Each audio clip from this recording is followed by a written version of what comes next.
Throughout the 20th century, Britain's identity was reshaped by waves of immigration.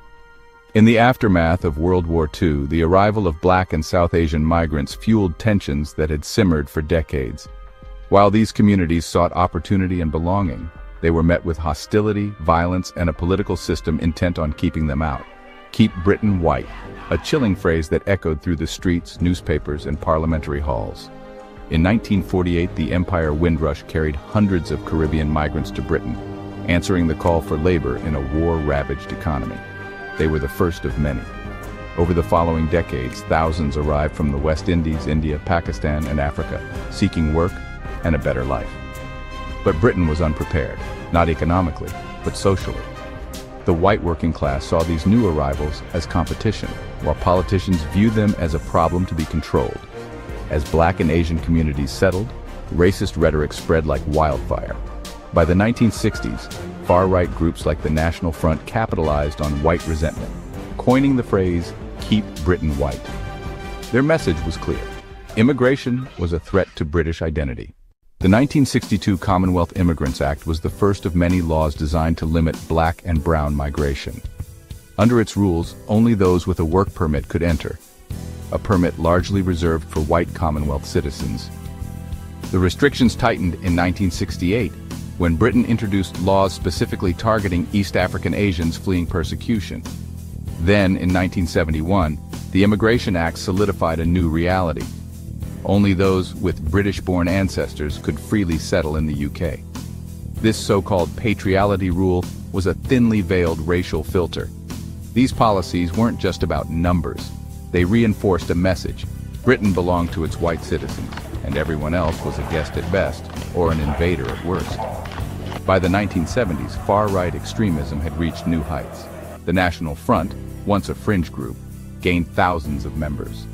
Their marches terrorized Black and South Asian communities.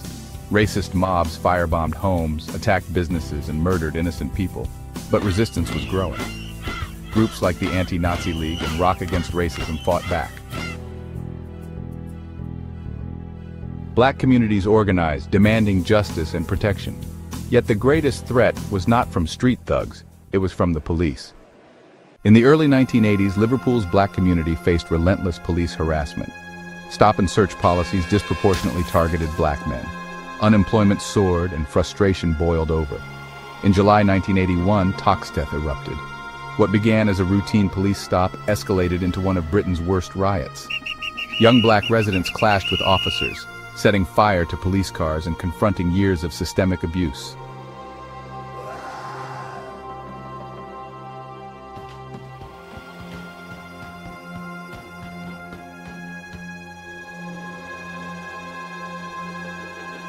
But rather than acknowledge the deep racial injustice, Kenneth Oxford, Merseyside's chief constable, dismissed the unrest as the work of Black hooligans.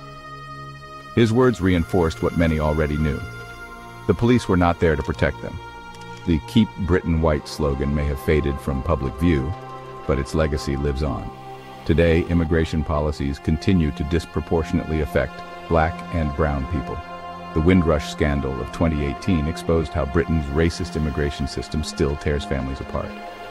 The fight for racial justice is far from over, but history teaches us one thing. Progress is not inevitable. It must be fought for. Britain's history is one of contradictions, of empire and migration, of oppression and resistance. The past cannot be erased, but it can be confronted. To build a truly just society, we must remember the struggles of those who came before us. Because history is not just about what happened, it's about what we do next.